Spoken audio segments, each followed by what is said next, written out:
Hello guys, very good morning. मेरा नाम है भवानी सिंह केलावत और आप सभी का एक बार फिर से स्वागत है मेरे चैनल जिसका नाम है फिजिक्स बाय बीएस केलावत। देखिए बच्चों, आज की जो क्लास है वो हिंदी मीडियम के लिए है और आज हम क्लास 12 फिजिक्स की पहली यूनिट स्थिर वैद्युतिकी का चैप्टर नंबर 4 विद्युत धारिता स्टार्ट करने वाले हैं। आपको पता होना चाहिए कि स्थिर वैद्युतिकी में टोटल 4 चैप्टर है आरबीएसई में, और सीबीएसई ने इन चारों चैप्टर को 2 चैप्टर में डिवाइड कर रखा है। ठीक है, तो अभी हम आरबीएसई की बात कर लेते हैं। तो चैप्टर नंबर जो 4 है वो हम स्टार्ट करने वाले हैं, जो है हमारे पास विद्युत धारिता। अभी तक हम क्या क्या पढ़ चुके हैं? तो अभी तक हम विद्युत क्षेत्र के बारे में पढ़ चुके हैं, पहला चैप्टर। दूसरा चैप्टर था गाउस का नियम एवं अनुप्रयोग, मतलब किन्हीं वस्तुओं पर अगर सतत रूप से आवेश वितरित थे तो उनके कारण विद्युत क्षेत्र की तीव्रता कैसे ज्ञात की जाती थी, तो हमने गाउस के नियम के अनुप्रयोगों से वो सीखा था। और जो थर्ड चैप्टर था विद्युत विभव, ठीक है, उस पर टोटल मैंने अभी तक 14th लेक्चर किए हैं। ठीक है, और बहुत अच्छा चैप्टर है, बहुत अच्छे कंसेप्ट है। आई होप सो आपने सारे लेक्चर्स को सीक्वेंस वाइज देखा होगा और आपको विद्युत विभव का कंसेप्ट बहुत अच्छे से समझ में आ गया होगा। ठीक है, विद्युत क्षेत्र जो होती है वह एक सदिश राशि होती है, जबकि विद्युत विभव जो है वह एक अदिश राशि है और दोनों में संबंध होता है। हमने बहुत अच्छे से इसको चैप्टर नंबर 3 के अंदर देखा है। तो आज हम एक बहुत अच्छा कंसेप्ट स्टार्ट करने जा रहे हैं और बहुत ही अच्छा चैप्टर होने वाला है ये। ठीक है, आपको बहुत अच्छे से चैप्टर को सुनना है और सीक्वेंस वाइज इसको पढ़ते हुए रहना है। बहुत अच्छे इसमें डेरिवेशंस आएंगे और बहुत अच्छे इसमें न्यूमेरिकल्स बनते हैं। ठीक है, तो क्या है आज के चैप्टर का हमारा एम और क्या ये चैप्टर जो है क्या कहना चाहता है चैप्टर? तो इस चैप्टर का जो नाम है ना, हम स्थिर वैद्युतिकी पढ़ रहे हैं। इस चैप्टर में भी आवेश जो होंगे वो स्थिर अवस्था में रहेंगे, मतलब स्थिर आवेशों का अध्ययन एवं आवेशों के मध्य होने वाली अन्योन्य क्रियाओं का अध्ययन जो होता है वह स्थिर वैद्युतिकी कहलाता है। और हम जो संधारित्र की जब बात करेंगे तो वो भी किसका पार्ट है? वो भी स्थिर वैद्युतिकी का पार्ट है। ठीक है, तो सबसे पहले इस चैप्टर का जो नाम है इसका क्या मतलब है उसके बारे में देख लेते हैं। इस चैप्टर का नाम है विद्युत धारिता। क्या नाम है? इस चैप्टर का नाम है विद्युत धारिता। ठीक है, इस चैप्टर का नाम है ओके। विद्युत का मतलब आप सब समझते हो, विद्युत का मतलब होता है आवेश और धारिता का मतलब होता है धारण करने की क्षमता। ठीक है, मतलब कोई भी चालक अगर मेरे पास है वो कितना आवेश ग्रहण कर सकता है, उसके पास जो आवेशों को ग्रहण करने की जो क्षमता होती है वह उसकी धारिता कहलाती है। जैसे कि ये मेरे पास कोई चालक है, इसे मैं कितना आवेश दूंगा। सपोज मेरे पास ये कोई चालक है, सपोज मैंने इसको आवेश दिया। ठीक है, इसको मैं कब तक आवेश देता रहूंगा? जब तक कि ये आवेश लेता रहेगा। एक समय ऐसा आएगा जब आवेश क्या होने लग जाएगा? लीक होने लग जाएगा, है ना। आवेश का विसर्जन या उत्सर्जन स्टार्ट हो जाएगा, मतलब इसके पास अब इससे ज्यादा आवेश नहीं रह सकते हैं। तो जितना आवेश ये चालक रख सकता है अपने पास, इसको क्या बोलेंगे? इसकी धारिता बोलेंगे। क्या बोलेंगे? धारिता, जिसे मैं बाद में सी से लिखा करूंगा। ठीक है, तो धारिता क्या होती है? धारण करने की क्षमता या ग्रहण करने की क्षमता। कोई भी वस्तु कितना आवेश अपने अंदर ग्रहण कर सकती है वह उसकी धारिता कहलाती है। ठीक है, और विद्युत का मतलब आवेश। तो आवेश के ग्रहण करने की जो क्षमता होगी किसी चालक के पास, उसे क्या बोलेंगे हम? विद्युत धारिता बोलेंगे। ठीक है, तो ये इस चैप्टर का नाम का मतलब है। ठीक है, इस धारिता का कंसेप्ट जो है वो बिल्कुल धीरे धीरे चैप्टर जैसे जैसे हम आगे बढ़ेंगे वैसे वैसे आपको आएगा। ठीक है, एकदम से। और इस चैप्टर में हम मेन क्या पढ़ने वाले हैं? तो इस चैप्टर में हम मेनली पढ़ने वाले हैं, क्या पढ़ने वाले हैं? एक डिवाइस पढ़ने वाले हैं। एक डिवाइस या युक्ति कहते हैं उसे हिंदी में, उसे हम कहेंगे कैपेसिटर। इंग्लिश में क्या कहेंगे? कैपेसिटर। और इसको हिंदी में संधारित्र कहा जाता है। ठीक है, इस कैपेसिटर के बारे में हम इस चैप्टर के अंदर पढ़ने वाले हैं। समझ में आ रही बात? अब कैपेसिटर क्या होगा, हम कैपेसिटर या संधारित्र को कैसे बनाएंगे, कितने प्रकार के संधारित्र होते हैं, हमारे सिलेबस में कितने प्रकार के संधारित्र दिए गए हैं, वो सारी बातें जैसे जैसे हम आगे बढ़ेंगे वैसे वैसे संधारित्र की पूरी कहानी आएगी और आपको संधारित्र में बहुत अच्छे से समझा दूंगा। ठीक है, आपको बशर्त ये है कि आपको रेगुलर वीडियोस को बहुत ध्यान से देखना है। ठीक है, अभी चैप्टर का नाम है तो धारिता बिल्कुल जल्दी नहीं आ जाएगी और ना ही संधारित्र भी आ जाएगा। पहले हमको बहुत सारे बेसिक कंसेप्ट पढ़ने होंगे इस चैप्टर के स्टार्टिंग में जो कंसेप्ट दे रखे, मैं जो आपको पढ़ा रहा हूं, हमेशा ही पढ़ा रहा हूं, वो बिल्कुल मैं सिलेबस के पॉइंट बाय पॉइंट पढ़ा रहा हूं, मतलब बिल्कुल सीक्वेंस में पढ़ा रहा हूं। ठीक है, हम चाहते हैं तो डायरेक्ट हम संधारित्र के बारे में, जैसे कि इस चैप्टर का नाम विद्युत धारिता है, तो विद्युत धारिता क्या होती है उसकी कहानी हम स्टार्ट कर सकते हैं, और उसी धारिता के सिद्धांत पर संधारित्र बनाया जाएगा। तो संधारित्र क्या होता है या उसके प्रकार क्या है, उसका कंसेप्ट हम अभी से स्टार्ट कर सकते हैं। और जैसे कि संधारित्र होगा, उसका काम क्या होता है, जैसे हमारे पास एक बैटरी होती है, उसका काम क्या होता है, तो संधारित्र और बैटरी में क्या फर्क है, ये सारी बातें जो है वो धीरे धीरे सीक्वेंस वाइज आपको मैं बताता रहूंगा, जैसे आपको बिल्कुल क्लियर हो जाएगा। ठीक है, तो मेनली इस चैप्टर में हम इस संधारित्र के बारे में पढ़ेंगे। ठीक है, तो देखिए अभी तक हम क्या पढ़ चुके हैं, तो आपको याद होगा अभी तक हम क्या पढ़ चुके हैं, मेन हम पढ़ चुके हैं स्थिर विद्युत ऊर्जा। लास्ट चैप्टर में पढ़ा था हमने स्थिर विद्युत ऊर्जा। ठीक है, जो किया गया कार्य होता था वह स्थिर विद्युत ऊर्जा के रूप में कहीं ना कहीं संचित हो रहा था। इसके सारे उससे रिलेटेड जितने भी डेरिवेशन थे वो हमने किए थे। ठीक है, उसके बाद हमने विभवांतर का कंसेप्ट पढ़ा था, VB minus VA W upon Q, मतलब विद्युत क्षेत्र में किसी परीक्षण आवेश को गतिज ऊर्जा में परिवर्तन किए बिना एक बिंदु से दूसरे बिंदु तक ले जाने में किया गया कार्य होता है, वह उन दोनों बिंदुओं के मध्य विभवांतर कहलाता है। तो अभी तक हम स्थिर विद्युत ऊर्जा, विद्युत क्षेत्र या विभवांतर के बारे में पढ़ चुके हैं। तो इस चैप्टर में हम एक नया कॉन्सेप्ट पढ़ेंगे या एक नई डिवाइस के बारे में पढ़ेंगे। मेनली इसमें संधारित्र है। ठीक है, संधारित्र से पहले बहुत सारी छोटी मोटी सी बातें आएगी या कंसेप्ट आएंगे, जिसे हम पहले सीक्वेंस वाइज ही पढ़ेंगे, तो आपको वो क्लियर हो जाएगा। उसके बाद जैसे ही हम संधारित्र पर जाएंगे तो आपको ऑटोमेटिकली उसका सिद्धांत और कैसे संधारित्र को बनाया जाता है वो आपको समझ में आ जाएगा। ठीक है, तो देखिए संधारित्र जो होता है, तो संधारित्र क्या करता है, तो हमारे पास हम एक डिवाइस बनाएंगे जिसका काम क्या होगा, विद्युत ऊर्जा को संचित करके रखना। हम क्या चाहते हैं, ठीक है, हमने विद्युत ऊर्जा के बारे में, स्थिर विद्युत ऊर्जा के बारे में बहुत पढ़ा है, मगर क्या उस स्थिर विद्युत ऊर्जा को मैं कहीं पर इकट्ठा करके रख सकता हूं क्या, तो संधारित्र वो युक्ति होगी, वो डिवाइस होगी जो विद्युत ऊर्जा को अपने अंदर संचित करके रखेगी। ठीक है, या यूं कह सकते हैं कि वो आवेश को अपने पास संचित करके रखेगा। ठीक है, मतलब रियल मतलब तो ये होता है कि संधारित्र जो होगा वो क्या करता है, ऊर्जा संचित करता है। अब ऊर्जा कहां से आएगी, जो भी संधारित्र होगा जैसे जैसे उसको आप आवेश दोगे, तो जैसे जैसे आवेश की मात्रा बढ़ेगी आपका किया गया कार्य बढ़ेगा, वो किया गया कार्य स्थिर विद्युत ऊर्जा के रूप में संचित हो जाएगा। तो कई किताबों में संधारित्र के बारे में लिखा होता है कि वह क्या करता है, आवेश संचित करने की एक इकाई होती है। मतलब आवेश को संचित करोगे तो रियल में क्या संचित होगा, आवेश के रूप में विद्युत ऊर्जा संचित होगी, और उस विद्युत ऊर्जा का उपयोग आप कहीं पे भी कर पाएंगे। ठीक है, तो मेनली संधारित्र जो है वो क्या करेगा, वो विद्युत ऊर्जा को संचित करके रखेगा, और जब भी आपको उस ऊर्जा का उपयोग करना होगा तो हम क्या कर पाएंगे, किसी भी रूप में उस ऊर्जा का वापस उपयोग में ले सकते हैं। तो संधारित्र एक बहुत अच्छी डिवाइस होने वाली है जो बहुत ह्यूज अमाउंट में, बहुत ज्यादा मात्रा में अपने अंदर ऊर्जा एकत्रित करके रख सकता है, और जब भी रिक्वायरमेंट होगा, जब भी आपको उस ऊर्जा की आवश्यकता होगी, तो एक साथ अपने अंदर से क्या कर सकता है, ऊर्जा का उत्सर्जन कर सकता है, ऊर्जा को रिलीज कर सकता है। ठीक है, तो संधारित्र मेनली क्या होगा, एक ऊर्जा को एकत्रित करने की युक्ति हो जाएगी। क्लियर है। अब देखिए संधारित्र का डेली लाइफ में बहुत सारे यूज है, जैसे कि हम जो सीलिंग फैन जो हमारे पास होता है, फैन या पंखा, उसमें भी संधारित्र लगा होता है। कभी कभी संधारित्र जब खराब हो जाता है तो पंखा बहुत स्लो चलने लग जाता है, तो उसको जब ऊर्जा की जरूरत पड़ेगी तो हम उसमें संधारित्र लगाया जाता है, ताकि उसको रेगुलर क्या मिल पाए, विद्युत ऊर्जा ज्यादा अमाउंट में मिल पाए।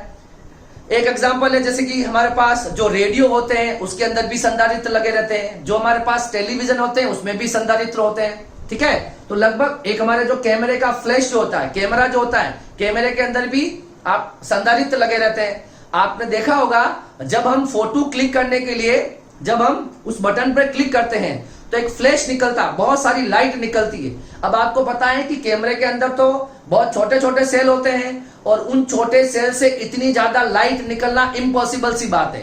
तो पहले क्या करते हैं, वो जो सेल होते हैं उन सेलों से उस संधारित्र को आवेशित किया जाएगा, और जब आपको फोटो क्लिक करना होगा, जब आप उस बटन पे क्लिक करोगे तो वो संधारित्र डिस्चार्ज होगा, मतलब वो संधारित्र अपने अंदर से ऊर्जा निकालेगा, जो संधारित्र ने अपने अंदर ऊर्जा विद्युत ऊर्जा के रूप में संचित की होगी, सपोज संधारित्र होगा XYZ। क्या है, कैसे है संधारित्र के बारे में अभी मैं आपको नहीं समझा रहा हूं, सिर्फ मैं इंट्रोडक्शन है, चैप्टर का नाम है, तो थोड़ी बहुत बातें आएगी। बाकी संधारित्र की पूरी कहानी 3-4 लेक्चर बाद में आएगी, ठीक है। मान लो ये बहुत सारी ऊर्जा क्या हो गई है इस संधारित्र के पास में, ये बहुत सारी ऊर्जा क्या हो गई है, संचित हो गई। सपोज मान लो ये जो भी है, ठीक है।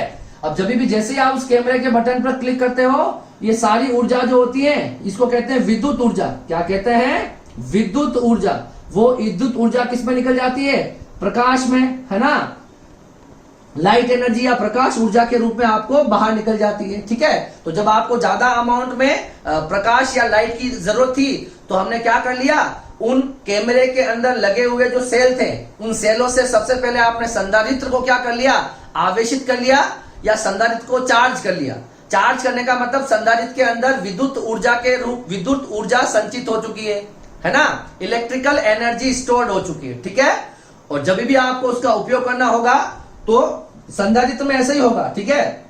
सबसे पहले तो वो ऊर्जा क्या करेगा, एकत्रित करेगा, और जब भी आपको ऊर्जा की जरूरत होगी तो सारी की सारी ऊर्जा को वो एक साथ बाहर निकाल देता है। उसके बाद देखो, जैसे कि हमारे पास वो फिल्टर परिपथ है ना, फिल्टर परिपथ भी होते हैं जो हम आगे जाके पढ़ेंगे, ठीक है।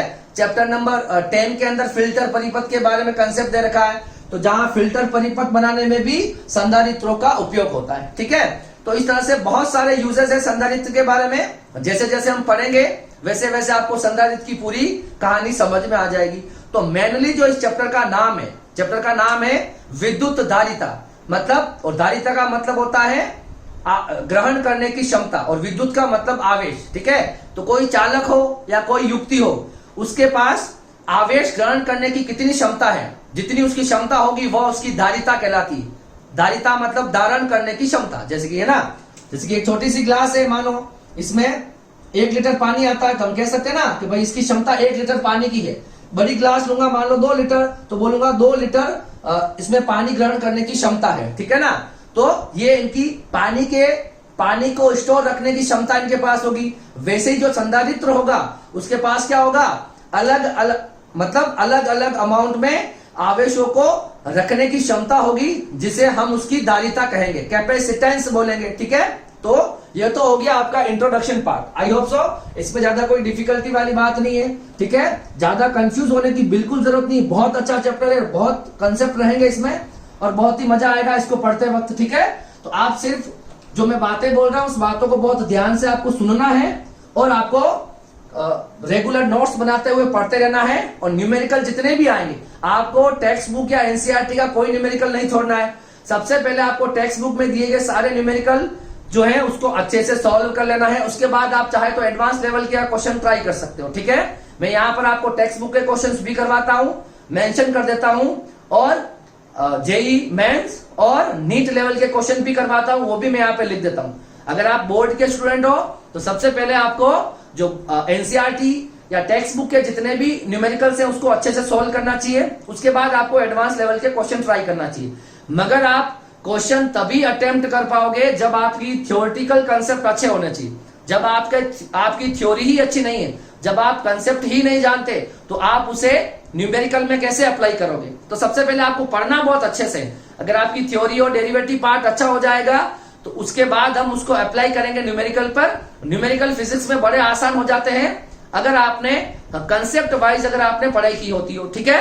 तो देखिए, अभी 1-2 लेक्चर में हम संधारित्र और धारिता की बात नहीं करेंगे। मेरी बात समझ में आ रही है आपको। हम स्टार्ट कर रहे हैं बिल्कुल सीक्वेंस वाइज, जैसे आपके सिलेबस में जो टॉपिक दे रखे हैं मैं उसके बारे में बताऊंगा, ठीक है। तो हम स्टार्ट कर रहे हैं चैप्टर नंबर 4, जिसका नाम है विद्युत धारिता। और विद्युत धारिता का मतलब आवेश ग्रहण करने की क्षमता उस चालक की या युक्ति की विद्युत धारिता कहलाएगी, ठीक है। ये इस चैप्टर का नाम हो गया। अब हम स्टार्ट करेंगे। सबसे पहले हम 2 कॉन्सेप्ट पढ़ेंगे। एक हम चालक और कुचालक के बारे में देखेंगे। वैसे आप सब जानते हो चालक और कुचालक के बारे में, मैं एक बार यहाँ पर वापस आपको बता रहा हूं, बिकॉज ये आपके सिलेबस का पार्ट है, तो कुछ नई बातें होगी तो वो भी आपको सुनने में आ जाएगी। उसके बाद हम 2 चीजें पढ़ेंगे, बद्ध इलेक्ट्रॉन और मुक्त इलेक्ट्रॉन, ठीक है। तो पहले इन 2 टॉपिक को हम अच्छे से देख लेते हैं कि क्या क्या इसके अंदर होता है। सबसे पहले हम बात करेंगे चालक के बारे में, ठीक है। तो देखो, चालक वह पदार्थ होते हैं जिसमें आवेश प्रवाह हो सकते हैं, या फिर चालक वो पदार्थ है जिसका उपयोग आवेश को एक स्थान से दूसरे स्थान तक ले जाने में किया जाता है, तो इसे हम बोलते हैं चालक, है ना। मतलब चालक एक पदार्थ है जिसका उपयोग हम आवेश को एक स्थान से दूसरे स्थान तक ले जाने के लिए करते हैं, या जिसके अंदर विद्युत धारा का प्रवाह हो सकता है, वह चालक कहलाता है। क्या कहलाता है? चालक। इसमें कोई दिक्कत वाली बात है नहीं, ठीक है। अब बात करेंगे हम चालक के कुछ एग्जाम्पल। तो सबसे अच्छा जो चालक होता है, सामान्य तापमान पर सबसे अच्छा चालक चांदी होता है। सिल्वर जो है वो बेस्ट कंडक्टर है एट अ रूम टेम्परेचर। सबसे पहली बात कि ऐसा क्यों है, उसका लॉजिक जब मैं आपको मुक्त इलेक्ट्रॉन और बद्ध इलेक्ट्रॉन की कहानी समझाऊंगा तो आपको समझ में आ जाएगा कि जो सिल्वर होता है वो सबसे अच्छा चालक क्यों है, ठीक है। और चालक के बहुत सारे एग्जाम्पल हैं। तांबा हो गया, लोहा हो गया, एल्यूमिनियम हो गया, पारा, ठीक है। जो ह्यूमन बॉडी होती है, जो मानव शरीर है, वो भी एक बहुत अच्छा सुचालक है। और बाकी जैसे कि कोई लवण हो गया, अम्ल हो गया, क्षार हो गया, इनका जब हम जलीय घोल पानी के अंदर सॉल्यूशन बनाते हैं तो ये क्या होते हैं, इसके अंदर आयंस बन जाते हैं, और वो आयंस जो होते हैं वो आवेश वाहक का कार्य करते हैं। क्या करते हैं? मतलब आयंस जो होते हैं ना, वो आवेश वाहक का कार्य करेंगे, और ये जलीय गोल जो बनते हैं ये सुचालक होते हैं। मतलब इसके अंदर आवेश होंगे तो वो आवेश प्रवाह कर सकते हैं। क्लियर है? तो ये तो था किसके बारे में? चालक के बारे में। इसी तरह से हम बात कर लेंगे कुचालक के बारे में। देखो, कुचालक के बारे में पहले बात कर लेते हैं, फिर मैं चालक के अंदर बात करेंगे कि इसके अंदर जो इलेक्ट्रॉन होते हैं उनके साथ क्या क्या होता है। सबसे पहले बात करते हैं हम कुचालक के बारे में, एक बार बात कर लेते हैं। तो देखो, कुचालक क्या हो गया? जिसके अंदर आवेश प्रवाह नहीं हो सकते, या जिसके अंदर विद्युत धारा प्रवाह नहीं हो सकती, उसे हम क्या कहते हैं? कुचालक कहते हैं। क्या कहते हैं? कुचालक कहते हैं। इसके कुछ एग्जाम्पल, जैसे कांच हो गया, रबर हो गया, प्लास्टिक हो गया, इबोनेट हो गया, अब्रक हो गया, मोम हो गया, ये सारे कुचालक है, इंसुलेटर्स है। इसके अंदर आवेश एक स्थान से दूसरे स्थान तक नहीं जा सकते, या हम कह सकते हैं कि इसमें विद्युत धारा का प्रवाह नहीं हो सकता। क्लियर है? तो ये कुछ इसके एग्जाम्पल हो गया। अब देखिए, अब यहां पर मैंने एक लाइन लिखी है, अचालक में सभी इलेक्ट्रॉन बद्ध इलेक्ट्रॉन होते हैं एवं मुक्त इलेक्ट्रॉनों की संख्या नगण्य होती है।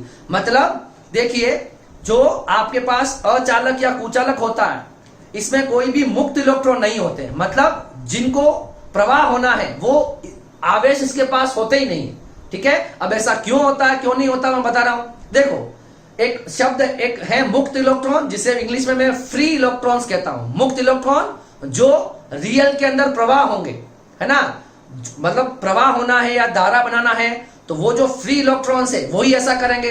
तो जिस वस्तु के पास जितनी ज्यादा, जिस पदार्थ के पास जितने ज्यादा फ्री इलेक्ट्रॉन्स होंगे वो उतना अच्छा सुचालक होगा, और जिसके पास मुक्त इलेक्ट्रॉन या फ्री इलेक्ट्रॉन नहीं होंगे वो कुचालक कहलाएगा। क्या कहलाएगा?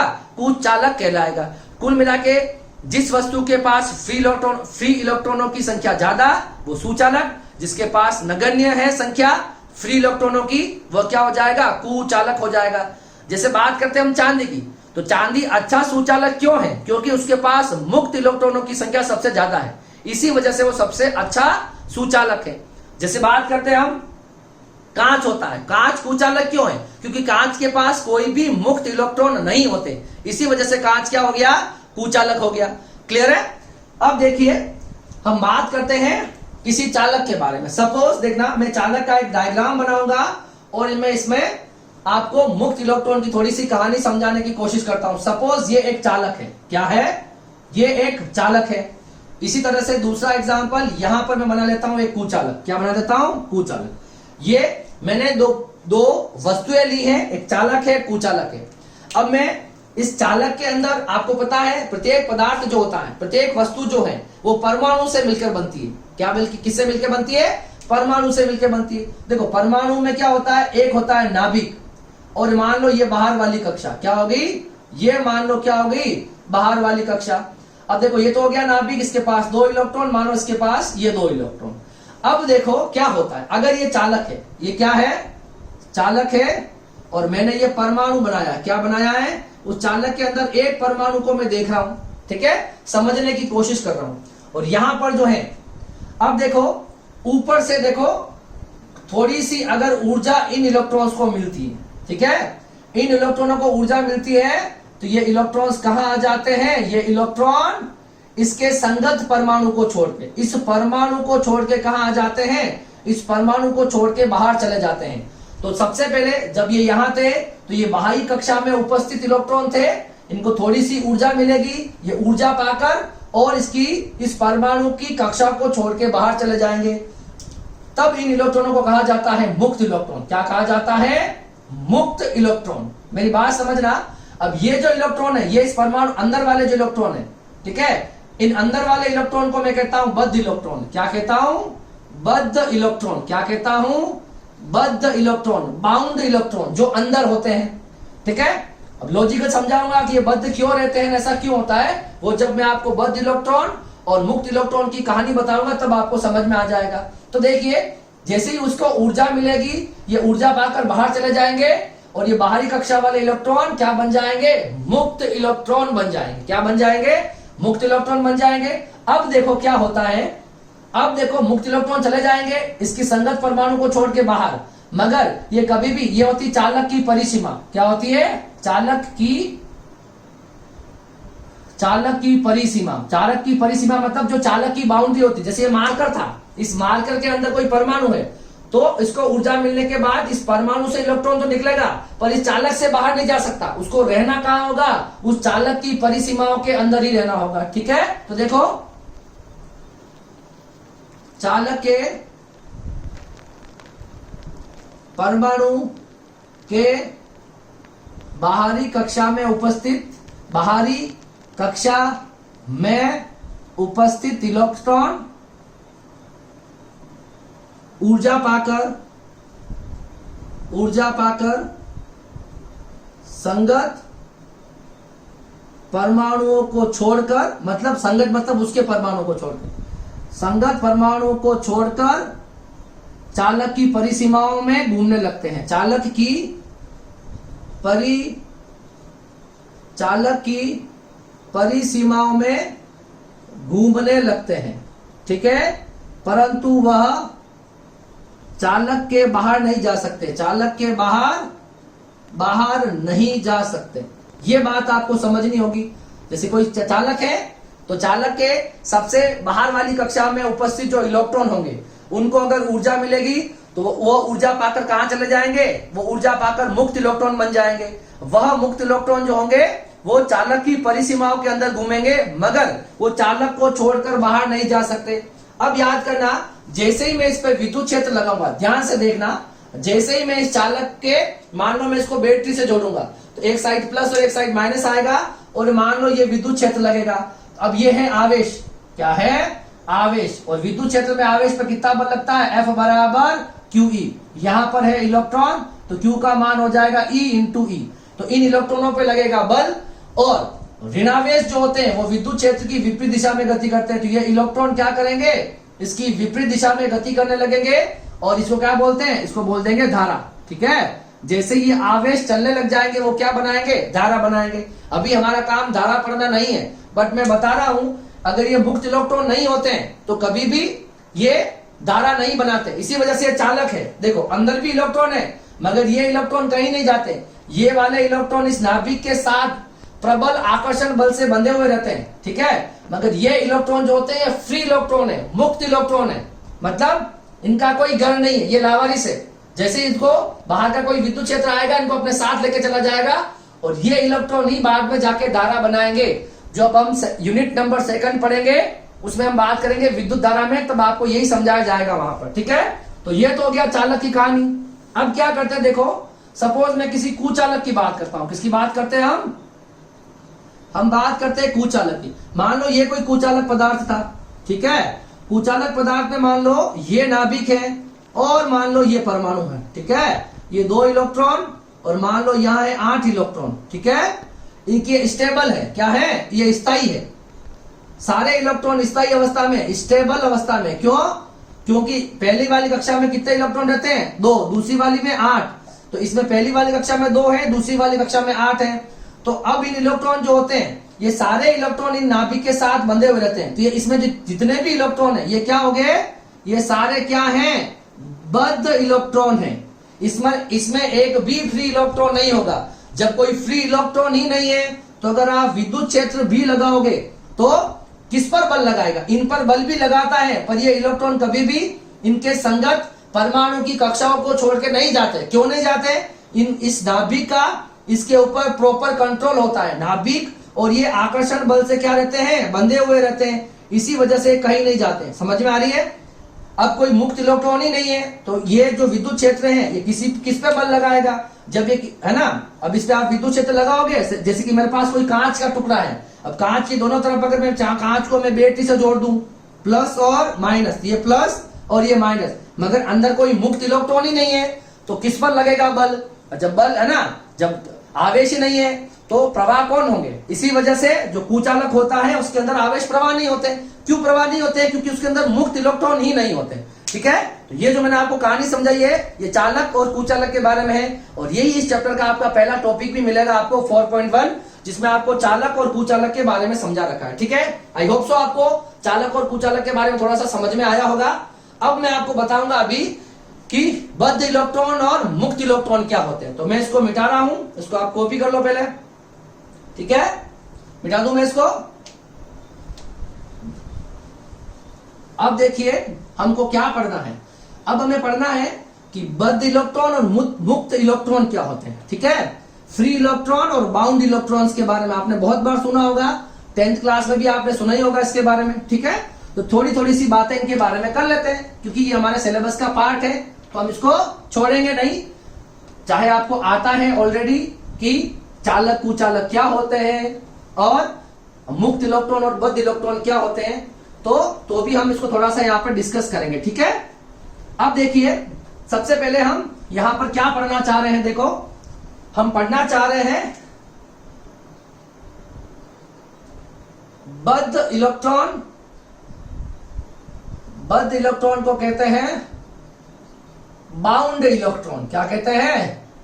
Bound electron. एक होता है आपके पास मुक्त इलेक्ट्रॉन। मुक्त इलेक्ट्रॉन को कहते हैं हम इंग्लिश में फ्री इलेक्ट्रॉन। क्या कहते हैं? Free electron. इन दोनों के बारे में समझना है। तो सबसे पहले हम सीखेंगे परमाणु संरचना। ठीक है, देखो परमाणु की संरचना, अभी जैसे कि हमारे पास ओवरऑल क्या होता है, ये होती है हमारे पास नाभिक और ये होती है हमारे पास कक्षाएं। कोई दिक्कत नहीं है। ये नाभिक हो गया सेंटर वाली और ये कक्षाएं हैं। जब परमाणु के बारे में सब कुछ पता चल गया तो हमें यह पता चलता है कि परमाणु में 3 तरह के कण होते हैं। जो नाभिक होता है इसको कहते हैं नाभिक। क्या कहते हैं? जो सबसे सेंटर में होता है इसको कहते हैं नाभिक, और इसका जो आकार होता है वो 10 की घात -15 मीटर का होता है, नाभिक का आकार। ठीक है, अच्छा, नाभिक में अंदर कौन होते हैं? एक होते हैं प्रोटॉन और एक होते हैं न्यूट्रॉन। क्या कौन कौन होते हैं इसमें? एक होता है आपके पास प्रोटॉन और एक नाभिक में होता है न्यूट्रॉन। प्रोटॉन पर धनावेश होता है, न्यूट्रॉन आपका उदासीन होता है। ये सारे एक्सपेरिमेंट से प्रूव हो चुकी सारी बातें कि किस पे क्या चार्ज है, किस पे क्या चार्ज नहीं है। ठीक है, तो ये तो नाभिक की कहानी होगी। अब बाहर देखा गया कि इनकी कक्षाओं में घूमते हैं इलेक्ट्रॉन। ठीक है, इनकी कक्षाओं में घूमते हैं इलेक्ट्रॉन। ठीक है, अब एक बात देखना यहां पर आप, सबसे पहली बात बद्ध इलेक्ट्रॉन जो होते हैं। ठीक है, मेरी बात समझना, इसमें नाभिक की बात करेंगे हम। सबसे पहले इस नाभिक की बात करते हैं। ठीक है, तो नाभिक में क्या लगता है? नाभिक में जितने भी कण होते हैं उनके मध्य प्रबल आकर्षण बल लगता है। क्या लगता है? Strong attractive force. इस नाभिक के अंदर जो भी है, मतलब नाभिक के अंदर चाहे 2 प्रोटॉन हो, प्रोटॉन और प्रोटॉन के बीच में भी आकर्षण बल, प्रोटॉन और न्यूट्रॉन के बीच में भी आकर्षण बल, और न्यूट्रॉन और प्रोटॉन के बीच में भी आकर्षण बल। तो नाभिक के अंदर जितने भी कण हैं उनके मध्य क्या लगता है? प्रबल आकर्षण बल लगा रहता है। इसका मतलब नाभिक को छोड़कर प्रोटॉन और न्यूट्रॉन कहीं नहीं जाएंगे। जितने भी प्रोटॉन और न्यूट्रॉन होंगे वो कहां पे रहेंगे? नाभिक में रहेंगे। ठीक है, और आकर्षण बल से बंधे हुए रहते हैं। और नाभिकीय बल की प्रकृति कैसी होती है? इसको बोलते हैं नाभिकीय बल। क्या बोलते हैं? नाभिकीय बल। नाभिकीय बल की प्रकृति होती है वो आकर्षण की होती। क्या होती है?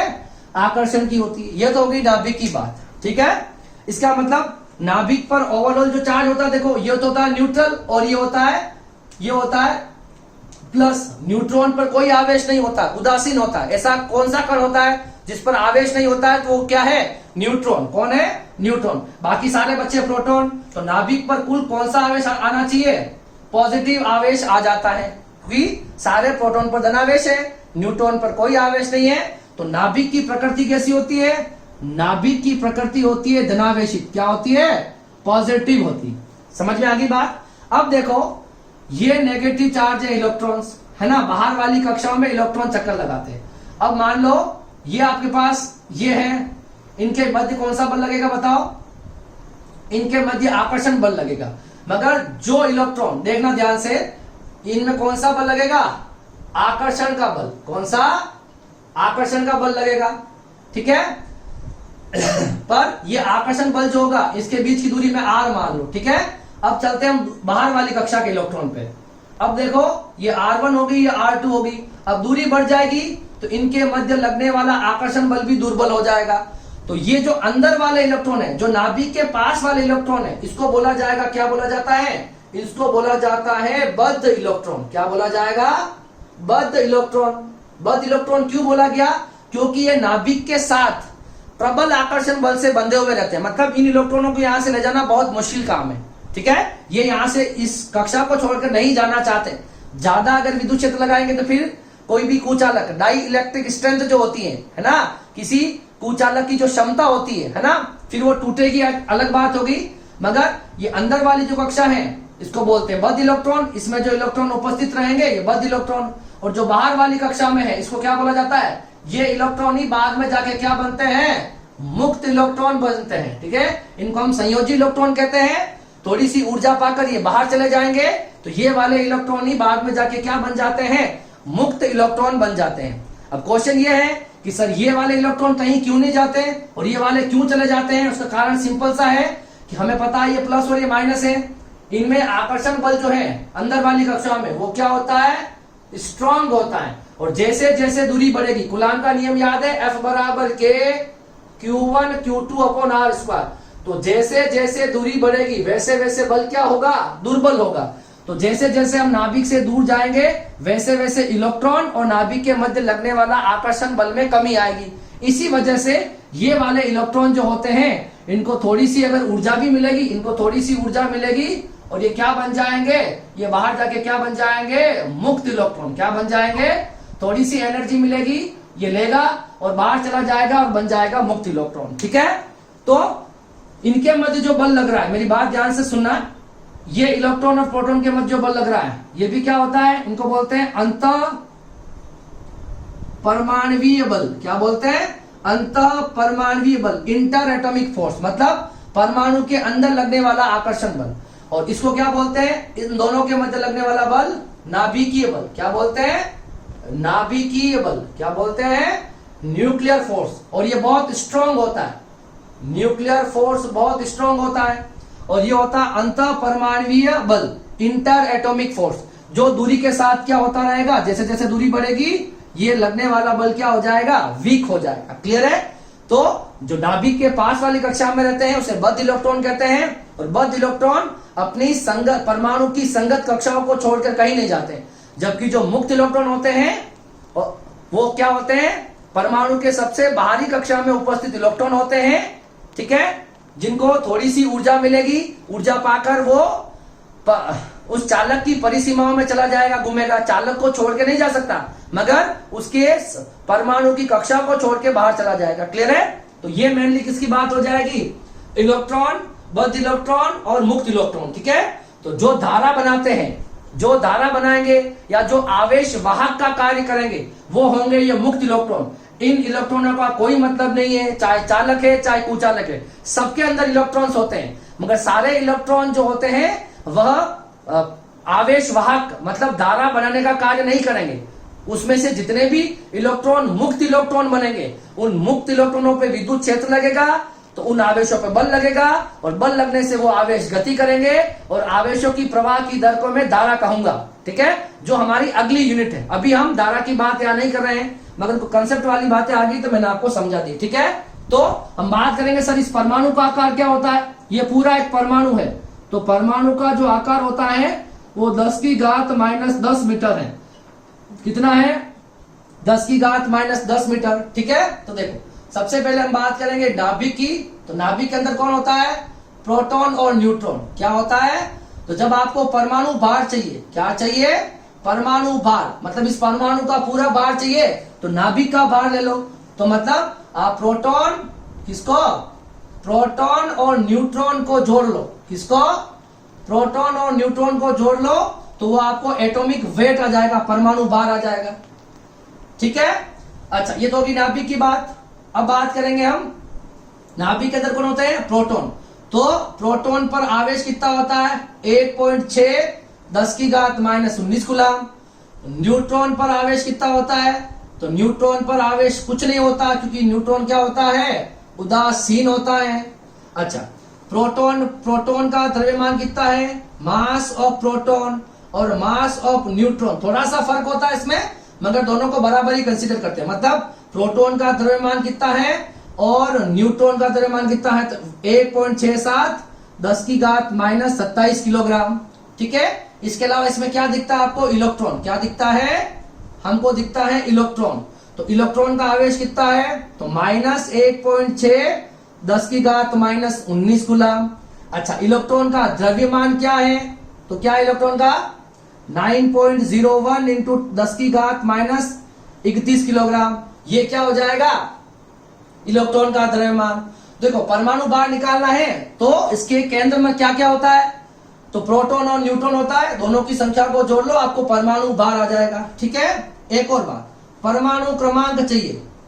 क्या चाहिए? परमाणु क्रमांक। तो दोनों बोल सकते हो, इलेक्ट्रॉन की संख्या बोल दो या फिर प्रोटॉन की संख्या बोल दो, किसी भी परमाणु में, है ना, दोनों की संख्या बराबर होती है। प्रोटॉन की संख्या, ये दोनों आपको परमाणु क्रमांक बनाएंगे। ठीक है, एटॉमिक नंबर बताएंगे। क्या बताएंगे? परमाणु क्रमांक बताएंगे। ठीक है, परमाणु क्रमांक बताएंगे। चाहे आप इलेक्ट्रॉनों की संख्या को ले लो, चाहे प्रोटॉनों की संख्या को ले लो, क्योंकि जो परमाणु होता है, परमाणु क्या होता है? परमाणु होता है उदासीन। क्या होता है सर? उदासीन क्यों है? क्योंकि इलेक्ट्रॉन पर नेगेटिव चार्ज है और प्रोटॉन पर क्या है? पॉजिटिव चार्ज है। तो जितने इलेक्ट्रॉन होंगे उतने के उतने क्या होंगे? उसमें प्रोटॉन होंगे। देखो इलेक्ट्रॉन पर नेगेटिव चार्ज होता है, प्रोटॉन पर पॉजिटिव होता है। दोनों पर जो परिमाण होता है, देखो इलेक्ट्रॉन का होता है 1.6 10 की घात माइनस 19 और प्रोटॉन का भी कितना, सॉरी प्रोटॉन का ये और इलेक्ट्रॉन का भी कितना होता है? 1.6 10 की घात माइनस 19। तो दोनों पर आवेश बराबर होते हैं। अगर दोनों पर आवेश बराबर है और परमाणु को उदासीन होना है तो क्या होना होगा? दोनों की संख्या हमेशा क्या होनी चाहिए? बराबर होनी चाहिए। तो परमाणु जो होते हैं, प्रत्येक परमाणु, दुनिया की प्रत्येक वस्तु उदासीन है। क्यों है? क्योंकि उसमें जितने इलेक्ट्रॉन होते हैं किसी वस्तु में, उतने उतने क्या हो जाते हैं? प्रोटॉन्स हो जाते हैं। ठीक है, दोनों की संख्या हमेशा बराबर रहती है। बराबर रहना इसलिए जरूरी है क्योंकि दोनों पर आवेश का परिमाण भी तो समान है। तो दोनों प्लस और माइनस बराबर और विपरीत होंगे तो परमाणु उदासीन हो जाएगा। ठीक है, आपको पता है आपने जब किसी वस्तु को आवेशित किया था तब क्या किया था आपने तो देखो वस्तु के आवेशन का कारण क्या होता था? ये इलेक्ट्रॉन, क्योंकि देखो ये तो कहीं जाता है नहीं, प्रोटॉन कहीं नहीं जाएगा, न्यूट्रॉन कहीं नहीं जाएंगे और ये बद्ध इलेक्ट्रॉन भी कहीं नहीं जाएंगे। मगर जैसे ये इलेक्ट्रॉन इसको छोड़ के गया तो यहाँ पर नेगेटिव का मान कम हो गया तो ये धनावेशित हो जाएगी। जब कोई वस्तु इलेक्ट्रॉन का त्याग करती है तो क्या बन जाती है? वो धनावेशित बन जाती है। और जो वस्तु इलेक्ट्रॉन को ग्रहण करेगी वह वस्तु ऋणावेशित हो जाती है। तो ये जो इलेक्ट्रॉन है अगर ये बाहर चला जाएगा तो ये वस्तु आवेशित है, और कोई दूसरा इलेक्ट्रॉन आके यहाँ पर आके बैठ जाएगा तो भी ये वस्तु आवेशित हो जाएगी। जब ये वस्तु इलेक्ट्रॉन का त्याग करेगी तब ये धनावेशित होगी, ये इलेक्ट्रॉन ले लेगी तो ये ऋणावेशित हो जाएगी। तो ये जो मैंने आपको बताई है, 3-4 बातें मैंने अभी आपको बताई हैं। सबसे पहले मैंने आपको इस चैप्टर का इंट्रोडक्शन समझाया है। ठीक है, हम जो पढ़ रहे हैं वो विद्युत धारिता पढ़ रहे हैं, है ना।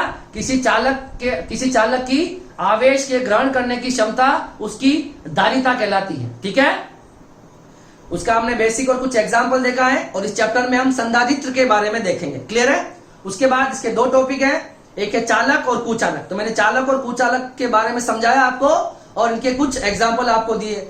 उसके बाद हमने परमाणु संरचना देखी है और बद्ध इलेक्ट्रॉन और मुक्त इलेक्ट्रॉनों के बारे में हमने देखा है। ठीक है, तो ये बातें अगर कंसेप्ट क्लियर है तो फिर अभी हम क्या पढ़ेंगे? अब हम कुछ स्टेप्स या 3 या 4 पॉइंट पढ़ने वाले हैं और उन पॉइंट्स में हम क्या पढ़ेंगे, मतलब अगर मेरे पास कोई चालक है, क्या है, मेरे पास कोई चालक है, अगर उस चालक को मैं विद्युत क्षेत्र में रख दूं, अगर उस चालक को मैं विद्युत क्षेत्र में रख दूं तो क्या क्या हो सकता है, उन पॉइंट्स के बारे में हम डिस्कस करेंगे। ठीक है, तब तक आप इसे कॉपी कर लीजिए। ठीक है, तो देखिए अब हम क्या पढ़ने वाले हैं। सपोज मेरे पास कोई चालक है और उस चालक को मैं विद्युत क्षेत्र में रखता हूं, तो किसी चालक का विद्युत क्षेत्र में क्या व्यवहार रहता है ना, उसका क्या बिहेवियर रहता है वो चेक करना है। ठीक है, हमारे पास कोई चालक होगा और मैं उसे किसी बाह्य विद्युत क्षेत्र में रखूंगा, तब उस चालक के साथ क्या क्या होता है, या उस चालक का जो बिहेवियर है वो कैसा होता है, उसके कुछ पॉइंट्स है, वो हम वन बाय वन डिस्कस करते हैं। बहुत अच्छे पॉइंट्स है सारे, देखो ये सारे आपको अच्छे से समझ में आने चाहिए। चालक के अंदर कुल विद्युत क्षेत्र कितना होता है, शून्य होता है। क्या पॉइंट है कि चालक के अंदर कुल विद्युत क्षेत्र शून्य होता है। इसको समझने के लिए मैं एक डायग्राम बना रहा हूं, यहां पर देखो।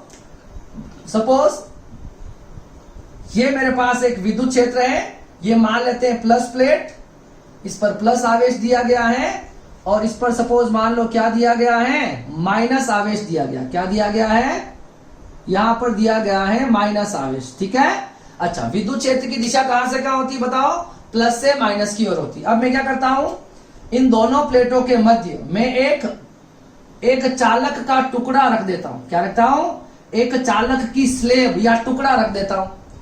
अब देखो क्या होता है, ये विद्युत क्षेत्र की दिशा हो जाएगी, इसमें कोई दिक्कत वाली बात नहीं होनी चाहिए। ठीक है, ये आपकी बाह्य विद्युत क्षेत्र की दिशा हो जाएगी। ठीक है, बाह्य विद्युत क्षेत्र की, फाइन।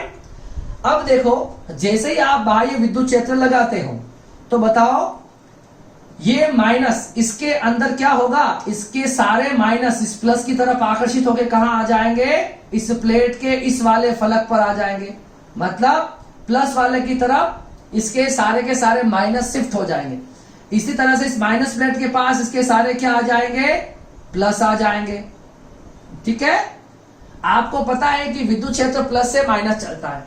ये तो आपकी वो प्लेटें हैं ए और बी।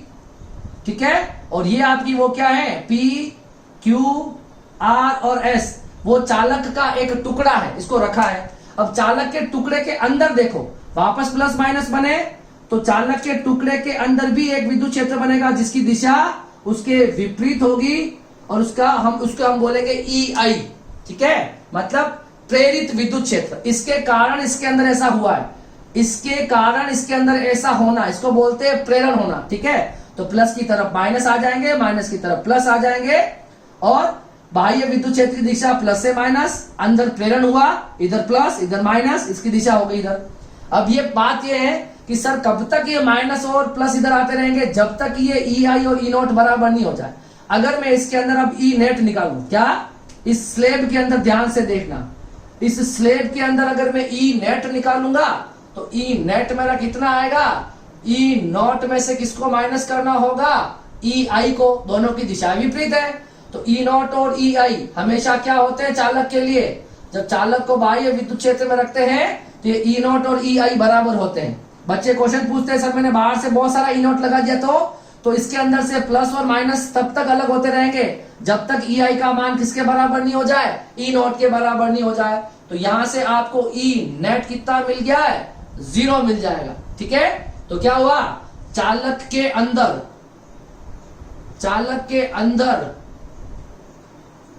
कुल विद्युत क्षेत्र कितना होता है, कुल विद्युत क्षेत्र कितना होता है, 0 होता है। कितना होता है, 0 होता है। कोई दिक्कत नहीं होनी चाहिए, आप लिखोगे। ठीक है, माना एक्सप्लेनेशन में लिखना हो तो माना चालक का एक टुकड़ा बाह्य विद्युत क्षेत्र में रखा है। बाह्य विद्युत क्षेत्र के कारण चालक के टुकड़े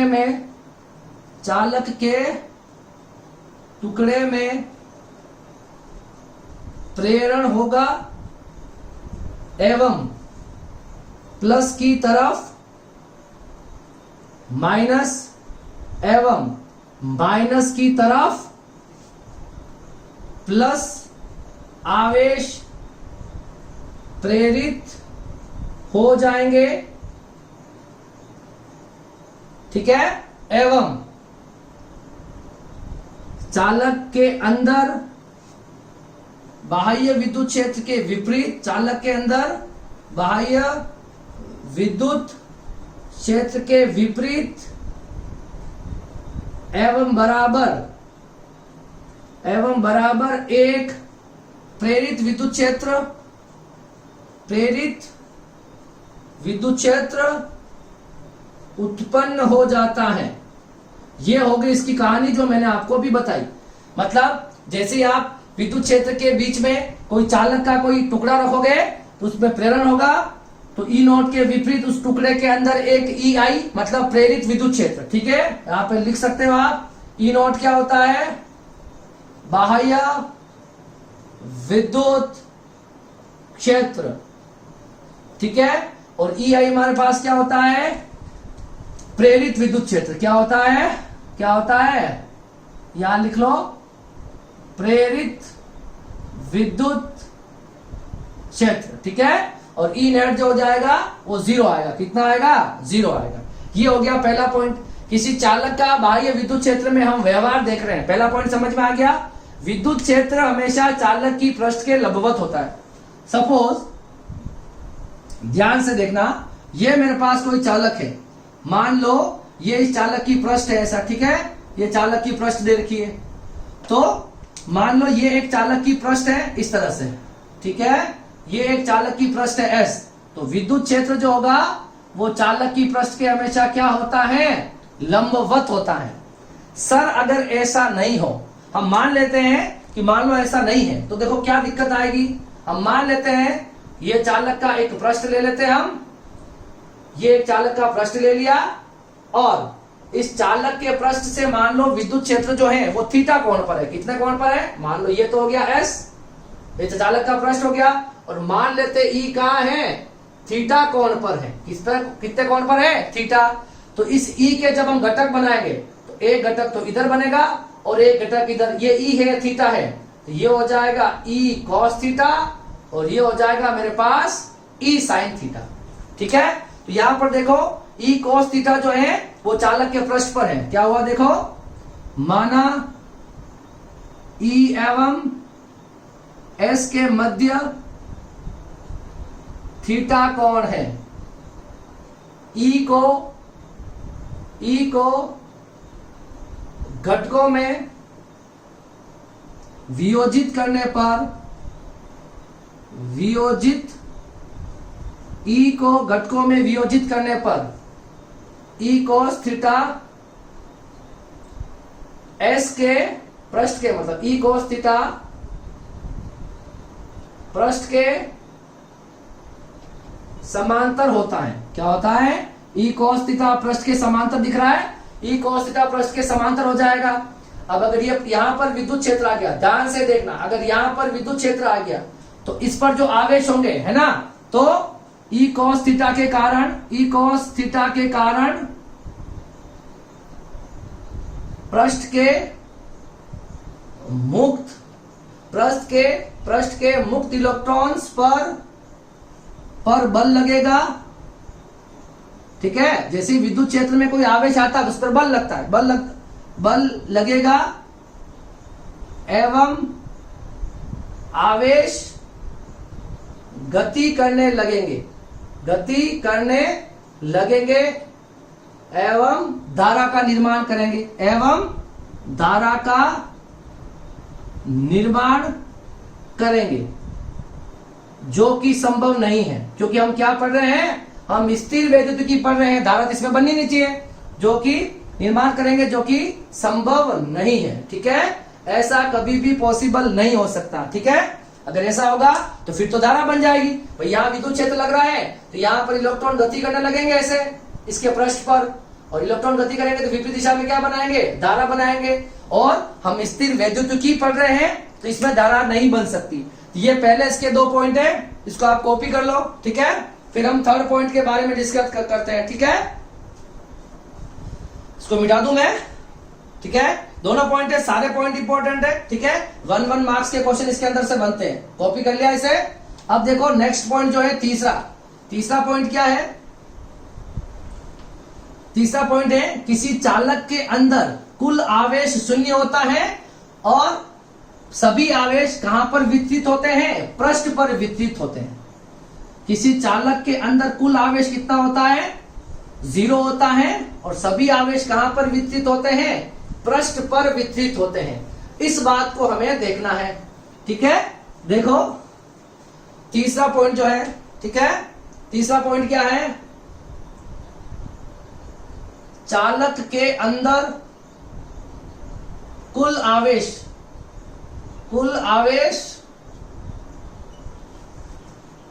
शून्य होता है। क्या होता है?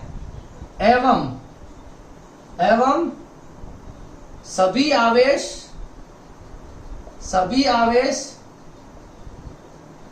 चालक के पृष्ठ पर वितरित रहते हैं या होते हैं। ये हो गया तीसरा पॉइंट। एक चौथा पॉइंट इसके साथ हम और डिस्कस करेंगे। चालक के अंदर सभी बिंदुओं पर विभव एक समान रहता है। यह हो गया इसका फोर्थ पॉइंट। तो पहले हम तीसरा पॉइंट डिस्कस करते हैं। चालक के अंदर कुल आवेश शून्य होता है एवं सभी आवेश चालक के पृष्ठ पर होते हैं। देखो इसके लिए हम क्या करते हैं, ये मैंने एक चालक बना लिया। इस चालक को जब आप आवेश दोगे तो आवेश कहां चले जाते हैं? बताओ, आवेश कहां चले जाते हैं? पृष्ठ पर चले जाते हैं। आपको पता है जैसे इस चालक को मैं आवेश दूंगा, चालक के अंदर आवेश प्रवाह हो सकते हैं, तो सारे आवेशों में प्रतिकर्षण होगा और सारे आवेश कहां चले जाएंगे? पृष्ठ पर चले जाएंगे। तो मतलब पृष्ठ से ये इनकी विद्युत क्षेत्र की दिशा हो जाएगी। कोई दिक्कत नहीं है, ये इनके विद्युत क्षेत्र की दिशा हो जाएगी। अब देखो हम इसको सिद्ध करने के लिए क्या करते हैं, है ना, हम क्या करते हैं, इस पृष्ठ के जस्ट अंदर की ओर एक गाउसीय पृष्ठ बनाते हैं। क्या बनाते हैं? इसे मैं अंदर एक गाउसीय पृष्ठ बनाता हूं। तो देखो ये यहां पर ये क्या है? यहां पर ये आवेश है, यहां पर ये क्या है? विद्युत क्षेत्र है जो पृष्ठ के लंबवत होता है। और ये हो गया चालक का पृष्ठ। क्या हो गया? चालक का पृष्ठ। अब इसके अंदर मैंने क्या लिया है? तो यहां लिया है मैंने गाउसीय पृष्ठ। क्या ले लिया है? गाउसीय पृष्ठ। ये डॉट डॉट वाला जो दिख रहा है ये क्या हो गया? गाउसीय पृष्ठ। अब देखो इस गाउसीय पृष्ठ के अंदर देखना है आपको, ठीक है। इस गाउसीय पृष्ठ के अंदर तो कुछ नहीं है, हम लगाएंगे, है ना, माना चालक के पृष्ठ के अंदर एक गाउसीय पृष्ठ की कल्पना करते हैं, ठीक है। हमने एक आभासी या काल्पनिक गाउसीय पृष्ठ बनाया तो गाउस का नियम लगा देंगे, ठीक है। तो गाउस के नियम से ठीक है, तो फ्लक्स जो होता है किसी बंद पृष्ठ से गुजरने वाला फ्लक्स वो उसके अंदर रखे गए आवेश का 1/ε0 गुना होता है। यही तो होता है गाउस का नियम, ठीक है। अब मुझे बताओ इसके अंदर तो कोई आवेश ही नहीं है, तो इससे गुजरने वाला फ्लक्स बताओ, इस गाउसीय पृष्ठ से गुजरने वाला फ्लक्स कितना हो जाएगा? 0, क्योंकि किसी बंद पृष्ठ से गुजरने वाला फ्लक्स उसके अंदर रखे गए आवेश का 1/ε0 गुना होता है। ई इनसाइड लिखते हैं इसको, ठीक है। तो फ्लक्स कितना हो गया आपका पास? φe हो गया 0। जब φe 0 है तो आपका Q इनसाइड भी कितना हो जाएगा? 0 हो जाएगा। तो Q इनसाइड कितना आ गया? जो हमने बोला कि Q इनसाइड हमारा 0 हो गया। और सारे आवेश कहां पर दिख रहे हैं? सारा, और है ना, और सभी आवेश कहां हो जाएंगे? सभी आवेश, तो आपने जो आदेश दिया वो कहां गया? तो यहां तो ही नहीं, तो सभी आवेश कहां है? सभी आवेश कहां है? सभी आवेश पृष्ठ पर वितरित हो जाते हैं, क्लियर है। ये हो गया तीसरा पॉइंट। अब चलेंगे हम फोर्थ पॉइंट में। चालक के अंदर सभी बिंदुओं पर विभव एक समान रहता है। ठीक है, बात कर लेते हैं इसकी भी। ये मेरे पास कोई चालक है, ठीक है। इस चालक के अंदर देखो, इस चालक के प्रत्येक बिंदु पर, यहां पर ई होता है 0, कितना होता है, चालक के अंदर विद्युत क्षेत्र 0 और विभव क्या रहता है, नियत रहता है। क्या रहता है, नियत रहता है। तो चालक को जब भी मैं आवेश दूंगा तो आवेश कहां चले जाने हैं, पृष्ठ पर चले जाने हैं। अंदर ई कितना रहेगा, 0, मगर विभव क्या रहेगा, नियत। देखो हम जानते हैं विभव प्रवणता, हम पढ़ चुके हैं सब कुछ। अगर आप डायरेक्ट देख रहे हो तो विभव प्रवणता जाके पढ़ लो। ई बराबर क्या होता है, -dV/dr। ठीक है, हमें पता है कि चालक के अंदर, अभी प्रूव किया हमने, चालक के अंदर विद्युत क्षेत्र की तीव्रता कितनी होती है, 0 होती है। ई इनसाइड कितना होता है, 0। यहां पर देखो ये वाला समीकरण दिख रहा है आपको, इसमें ई को रख दोगे 0 -d/dr। इसको मैं सही लिख देता हूं, d/dr v बराबर माइनस को उधर भेज दो तो प्लस में है ना, 0 हो जाएगा। अब देखो किसका समाकलन 0 होता है, किसका अवकलन, सॉरी डिफरेंशिएशन, किसका अवकलन 0 होता है, आपको याद है, d/dx ऑफ कांस्टेंट, याद आया कुछ, कितना होता है, 0। तो यहां अगर 0 है तो ये राशि कौन सी होगी, कांस्टेंट। तो ये 0 अगर आया है, ये अगर 0 आया तो v क्या हो गया आपके पास, क्या हो गया, नियत हो गया। v क्या हो गया, नियत हो गया। तो चालक के अंदर प्रत्येक बिंदु पर विभव क्या होता है, एक समान होता है। और किसी आवेशित चालक की जो पृष्ठ होती है वह समविभव पृष्ठ का उदाहरण है ना। आवेशित चालक का पृष्ठ क्या हो गया, आवेशित चालक, आवेशित चालक का पृष्ठ क्या होता है, समविभव पृष्ठ। क्या होता है, समविभव पृष्ठ होता है। ठीक है, उदाहरण पूछे कभी भी कि समविभव पृष्ठ का एक उदाहरण, तो आवेशित चालक की जो सतह होती है वो समविभव पृष्ठ की होती है। तो ये हो गए 4 पॉइंट, इसे आप कॉपी करो। फिर मैं इसके 2 पॉइंट और एक्सप्लेन कर देता हूं। ठीक है, हम क्या पढ़ रहे हैं पता आपको, हम किसी चालक का बाह्य विद्युत क्षेत्र में व्यवहार देख रहे हैं। किसी चालक को जब आप विद्युत क्षेत्र में रखते हो ना, तब उसके अंदर क्या क्या हो सकता है वो पॉसिबिलिटीज देख रहे हैं। ठीक है, इसे आप कॉपी करो।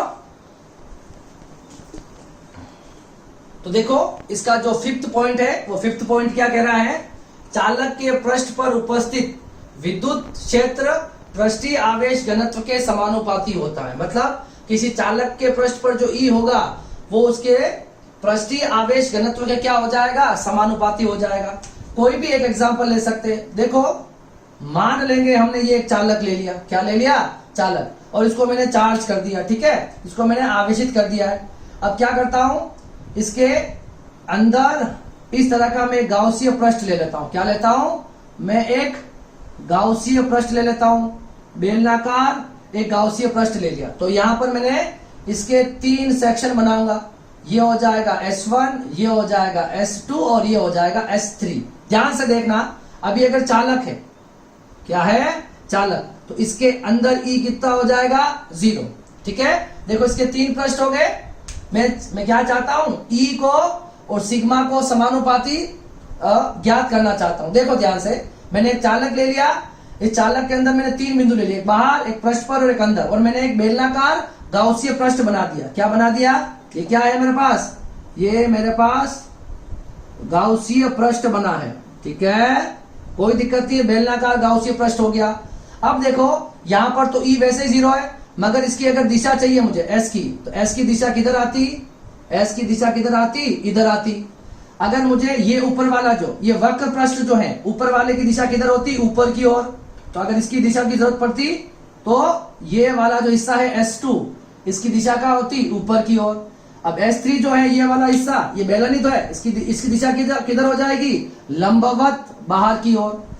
मैंने आपको सब सिखा रखा है गाउस के नियम में। ठीक है, गाउस के नियम के अनुप्रयोग पढ़े तब सब ने देखा है। तो अगर एक बेलन होता है, इसके 3 पृष्ठ होते हैं, 2 तो इसके वक्र, एक तो इसका वक्र पृष्ठ होता है और 2 इसके अनुप्रस्थ काट के क्षेत्रफल होते हैं, और दिशा जो होती है वो पृष्ठ के हमेशा लंबवत बाहर की ओर होती है। तो 1, 2 और 3। अच्छा, अब हम बनाएंगे ई। क्या बनाएंगे, ई इसके पृष्ठ पर है, तो यहां पर ई मान लो ऐसा, यहां पर ई मान लो ऐसा, और अंदर तो ई कितना है, 0 है। हम निकालना चाहते हैं, सबसे पहले हम फ्लक्स की परिभाषा लगाते हैं। क्या लगाते हैं, फ्लक्स की परिभाषा, ठीक है। तो जब फ्लक्स की परिभाषा लगाऊंगा तो कितना हो जाएगा बताओ, पहला हो जाएगा S1 E डॉट ds, पहला वाला पृष्ठ, फिर मेरा दूसरा वाला पृष्ठ E डॉट ds, फिर मेरा तीसरा वाला पृष्ठ E डॉट ds। देखो पहले वाले पृष्ठ में तो E0 है तो कहानी खत्म, दूसरे वाले पृष्ठ में इसके क्षेत्रफल सदिश और विद्युत क्षेत्र के बीच EDS को ओपन करोगे कितना आएगा, S2 में देखो EDS cos 90 डिग्री, क्लियर है। और तीसरे वाले पृष्ठ में कितना आएगा, EDS cos 0। इन दोनों के बीच में थीटा कितना है, 0 डिग्री। इन दोनों के बीच में थीटा कितना है, 90 डिग्री। cos 90 की वैल्यू 0, तो फ्लक्स कितना आ गया, इसमें से E बाहर निकाल लूं, ये बच जाएगा S3 ds, cos 0 की वैल्यू हो गई 1, यही बचा है।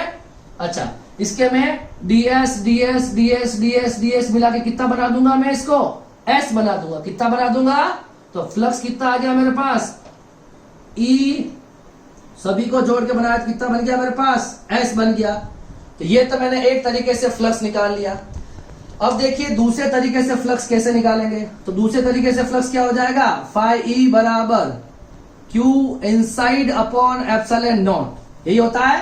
एक फ्लक्स की परिभाषा ये होती है, और ये गाउस के नियम से किसी बंद पृष्ठ से गुजरने वाला फ्लक्स उसके अंदर रखे गए आवेश का 1/एप्सिलॉन नॉट गुणा होता है। कोई दिक्कत नहीं है।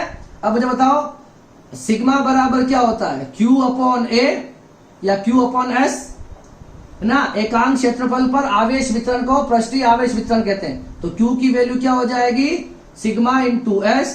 इस Q की वैल्यू को रखेंगे हम, तो ये आ जाएगा sigma into S upon epsilon not. ये हो जाएगा समीकरण नंबर 2। कितना हो जाएगा, इक्वेशन नंबर 2, और दोनों को बराबर रख लेंगे।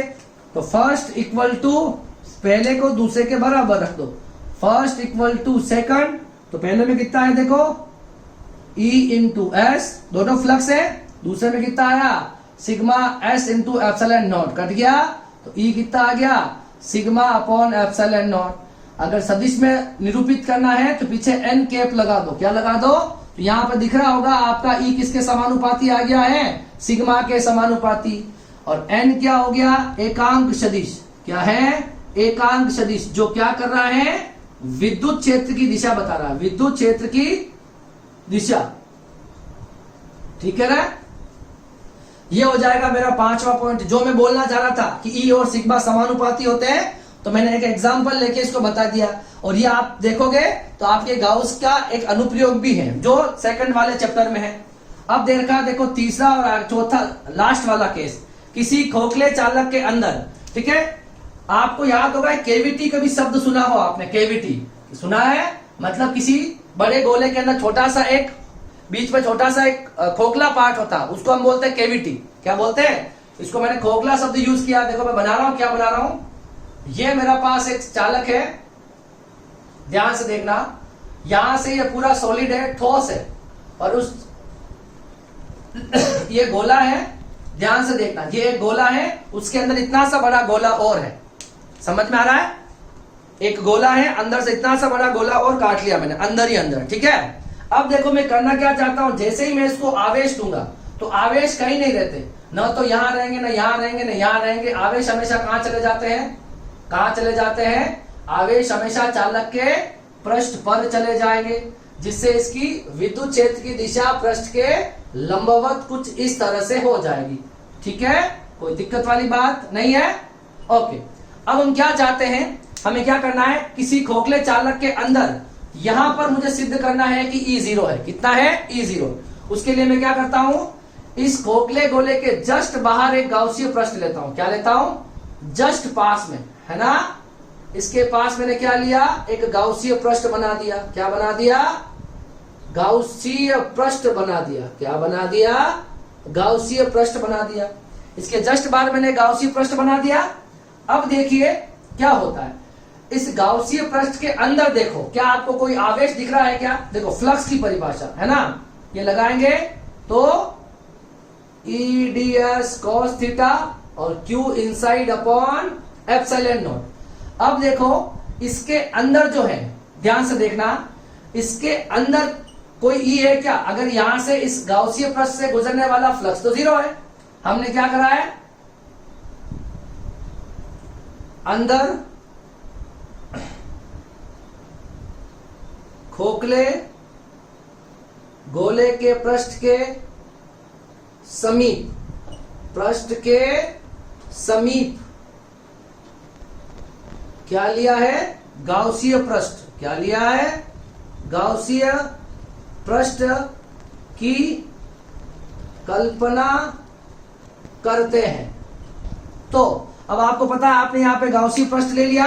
इस गाउसीय पृष्ठ से गुजरने वाला फ्लक्स कितना है? 0 है, क्योंकि अंदर कोई आवेश ही नहीं है। Q इनसाइड कितना है? तो फ्लक्स की वैल्यू कितनी होगी? 0। तो फ्लक्स कितना हो जाएगा? 0। तो Q कितना हो जाएगा? 0। तो अंदर विद्युत क्षेत्र भी कितना हो जाएगा? 0। मतलब ये एक बहुत अच्छा कंसेप्ट बनेगा, जिसको हम आगे जाके पढ़ेंगे। नेक्स्ट टॉपिक जो हमारा होगा इलेक्ट्रोस्टैटिक शील्डिंग, अगले लेक्चर में ये इसी से बनेगा। इलेक्ट्रोस्टैटिक शील्डिंग को हिंदी में कहते हैं इलेक्ट्रोस्टैटिक परिरक्षण या स्थिर विद्युत परिरक्षण, है ना। तो जब कोई बिजली गिरती है तब हम क्या करते हैं, उसके लिए हम इलेक्ट्रोस्टैटिक शील्डिंग पढ़ेंगे, स्थिर विद्युत परिरक्षण, ठीक है। मगर अब देखो यहां पर क्या हुआ, ये चालक था, इसको आपने आवेश दिया, तो इसके अंदर कभी भी, जैसे कि यहाँ कितना भी आवेश अगर इसके ऊपर आएगा, मगर इसके अंदर हमेशा विद्युत क्षेत्र कितना रहने वाला है? 0 रहने वाला है। तो कभी भी हम किसी चीज को विद्युत क्षेत्र से बचाना चाहते हैं तो हम क्या करेंगे, उसके ऊपर एक चालक की खोल चढ़ा देंगे। जैसे एक मैं हूं और मुझे अगर विद्युत क्षेत्र से मुझे अगर बचना है तो मैं अपने चारों तरफ अगर एक चालक की खोल चढ़ा दूं, उसकी थोड़ी मोटाई होनी चाहिए। अगर मोटाई नहीं होगी तो इसकी एक ही परत मानी जाएगी, थोड़ा मोटा होना चाहिए। थोड़ी सी एक मोटे चालक की चारों तरफ एक परत चढ़ा दूंगा तो जितना भी आवेश होगा वो उसको कहां रहेगा? पृष्ठ पर रहेगा। अगर अंदर आवेश विद्युत क्षेत्र नहीं आएगा तो मैं हमेशा बाह्य विद्युत क्षेत्र से सुरक्षित रहूंगा। और इसी के एप्लीकेशन पर बनेगा फिर हमारा इलेक्ट्रोस्टैटिक शील्डिंग, जो हमारा नेक्स्ट लेक्चर होगा। इलेक्ट्रोस्टैटिक शील्डिंग, इलेक्ट्रोस्टैटिक शील्डिंग को हिंदी में कहते हैं स्थिर विद्युत परिरक्षण, ठीक है। ये हमारा नेक्स्ट लेक्चर होगा जो इसके सिद्धांत पे काम करेगा। मतलब अगर आप बाह्य विद्युत क्षेत्र से किसी को बचाना चाहते हो तो हम क्या करेंगे, बाहर एक थोड़ी सी मोटाई वाला एक चालक का खोल चढ़ा देंगे, जिससे क्या होगा, अंदर कभी भी विद्युत बल रेखाएं प्रवेश नहीं करेगी, मतलब अंदर कभी भी विद्युत क्षेत्र नहीं आएगा, ठीक है। तो देखिए आज का जो लेक्चर था, हम चैप्टर नंबर 4 स्टार्ट किया है हमने, विद्युत धारिता। तो धारिता वाली इसमें आज कोई चीज नहीं आई है, 2-3 लेक्चर लगेंगे क्योंकि बेसिक बहुत सारा पढ़ना होता है इसके लिए, ठीक है।